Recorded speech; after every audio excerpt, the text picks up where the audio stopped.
So today we're going to be having an introduction to electric fields. If you're SL, this is perfect for you. If you're HL, there's a little bit more detail that we're going to go into in a later video. But this is just the introduction to familiarize yourself, make sure that you know the basics. So first off, what is an electric field? The way to define it is a region of space where an electric force is experienced by a charge. When we think of electric fields, let's start with the most basic example. Let's say we have an electron. Now, to represent these electric fields, we're going to want to draw electric field lines so that we can understand how this field works exactly. So, the most basic way to draw it is like this. The way that we define the direction of an electric field is the direction in which a positive charge would move. So let's say we have a proton right over here. Because they're opposite charges, they would attract to each other. So we know that this proton would actually move towards the electron. And because of this, we can make the directions of our field line clear by drawing these arrows on all of them. Like this. And this is really important because we need to know the direction of these fields. And defining it, it's always a proton. And similarly, for example, if we had the field lines of a proton, you would just have to think, if we had a positive charge right over here, then how exactly would it move? And because we know like charges repel, it would move away. And we can label our field lines accordingly. So we call these types of fields radial fields, and we'll go into more detail about this later. But for context, there's two types of electric fields. This is a radial field. We can see how this looks. Another type of field is a more basic field. So let's say we have two electric plates. One's a positive plate, one's a negative plate. Here's your electric field lines. We're thinking of direction. Let's place a proton right in the middle. Where is it going to go? Towards the negative, right over here. And we can draw our field lines accordingly. So when we're drawing field lines, there's a couple of rules we need to follow. First of all, let me just write, sorry. This is a uniform field. That's also important to know. So the rules for electric fields. First off, you can't have intersecting field lines because the field lines represent the path of a proton. And if we had a proton over here, having an intersection means that we would allow them to choose which path they can take, which we can't allow in physics. Because we need to have clear set defined directions of where these things are moving. And another, not quite rule, but thing to know about electric fields is that the denser the electric field lines are, that means that the stronger the field is in that area.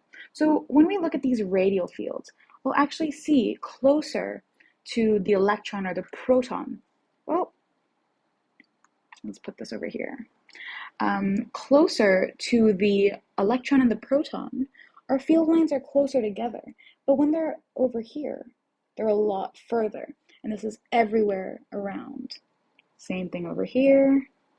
These are much closer than when we increase our radius or we go further away from our point charge. And that means that in these points, we have a stronger electric field. The field is stronger in these areas. For example, it's stronger over here than it is over here. And that makes sense when we think of it like this in a very simple context, but actually it's a very important basic idea to have so that when we move on to more complex fields, we can understand how the field acts. When we're looking at our uniform field, the lines are all evenly spaced, as we can see over here. What does this mean? It means that the strength of the field is constant everywhere. No matter where you're charges, it experiences the same strength of the field. So now let's move on to a slightly more complicated situation. We've discussed what happens if you have 1 point charge. How would that electric field look like? But there's another important basic kind of electric field graph that you should know, and that's how 2 point charges would look, especially like. So we have two protons right over here next to each other. When we're looking at either side of the proton, if a proton is put over here, it's relatively unaffected by this proton over here. So we can say it's a straight line away. And so because we know a proton would repel, it's going that way, and we can draw our field lines accordingly. But the issue is what happens when these field lines are affected by the other point charges that we have. At the beginning, it's okay when we try and branch out. But as we go closer and closer, what actually happens is these electric field lines start to curve. And as always, we need to draw arrows. That's really important. But these things start to curve more and more, as we can see. And so what starts happening after a while is as these lines are curving, there's a certain point that they never seem to be able, oh, that's not a good arrow. There's a certain point that they never seem to be going towards. And that's this very center point here. And we're going to call that our null point. And the null point right over here in between these two charges. Right now, we're going to say that it's actually in the middle of these two charges because these two charges are identical. But in this point, an object would experience no electric force whatsoever. So now that we're looking at two charges, one of the things that we need to know is how we can describe the force between them. And so to do this, we have Coulomb's law. And so this is a very important law, and it tells us that the force experienced by 2 point charges is directly proportional to the product of their charges and inversely proportional to the square of their separation. So how are we going to write this? That was just a bunch of words. The equation for this is F is equal to K Q1 Q2 over R squared, where K is Coulomb's constant, Q1 is the charge on object 1, Q2 is the charge of object 2, or your charge. R is the distance between the center of the charges. So what exactly is K? We've called it Coulomb's constant. It is a constant, and we can say what it is. It's 8.99 times 10 to the power of 9. Its units are nm squared c to the power of -2. Units are really important. You always need to write them in exams. Remember that. So we have this constant.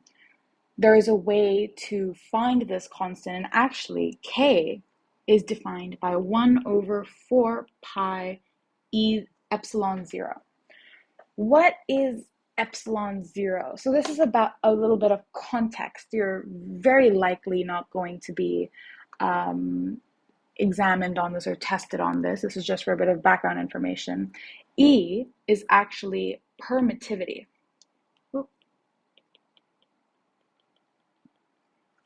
And this is actually a measure of how easily an electric field can be set up within a medium.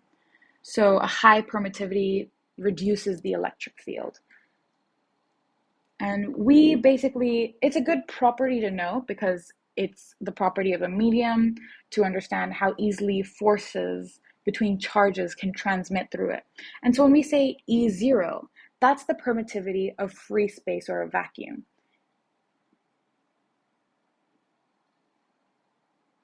And if you want to know what that is, it's 8.85 times 10 to the power of negative 12. And over here, its units are c squared n, obviously Newton to the power of negative 1, m meters to the power of negative 2.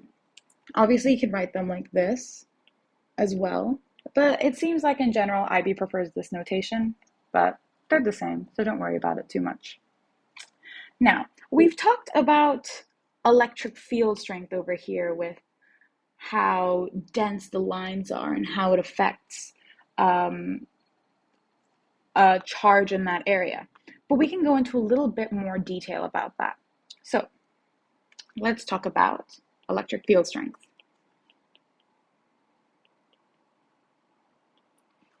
How exactly do we define it? The electric field strength is the force experienced by a small positive test charge placed at a point in the field. Because we're introducing test charge right now, you should know what this is. A test charge is a charge with a magnitude so small that placing it at a point has a negligible effect on the field around the point. Obviously, this stuff is theoretical. We like to talk about negligible effects. There's always going to be effect, but this is good for learning the theory and understanding it. So, how can we define electric field strength? The most basic definition of it is E is equal to F over Q, which is basically the electric field strength is equal to the force per unit charge on a very small positive charge, obviously. We always work with positive charges with electric fields. That's how we define everything, and it's a good thing to remember. So whenever we bring up a test charge, it's always a positive one. So this is the most basic definition of an electric field strength. Force per unit charge in a given area. But electric field strength is actually going to depend on whether it's a uniform field or a radial field. To remind you, uniform, radial. So let's start with radial field. How do we define it in a radial field? So looking from the diagram, we already know that the electric field strength decreases as the distance from the center increases. So what we can do is equate F is equal to EQ. Obviously, we're rearranging this equation. And we can also use F is equal to K Q1 Q2 over R squared, which is the equation that we talked about over here. So when we equate this, let's do this. So obviously one of our Q's are going to cancel out depending on which charge we're talking about.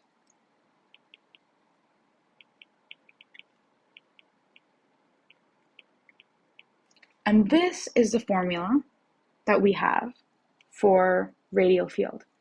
It's a good thing to memorize this one because actually it's not in the formula booklet. So it's good to know, but it's incredibly easy to derive.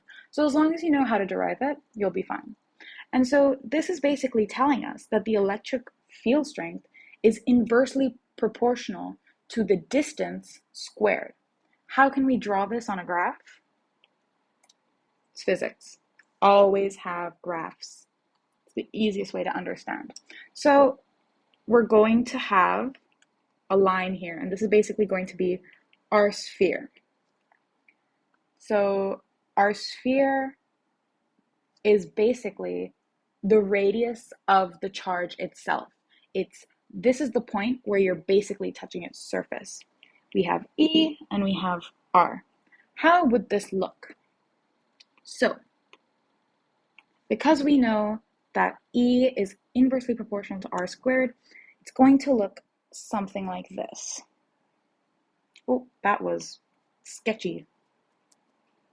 It's going to look something like this. And then what happens inside the sphere? To really understand that, we're going to go into HL, but just for the basics, we can know that it's actually 0. This part is going to tend towards zero. And we like to say that at infinity, that's when our electric field strength is zero. It's a very theoretical concept, but when we draw it on a graph, we just say, well, this is just going on and on and on and on and on forever. Now let's talk about uniform field. Our uniform field is very basic. We know that the electric field strength is constant, so it has the same value anywhere between plates. So the separation of charged plates is going to be caused by a potential difference between the plates.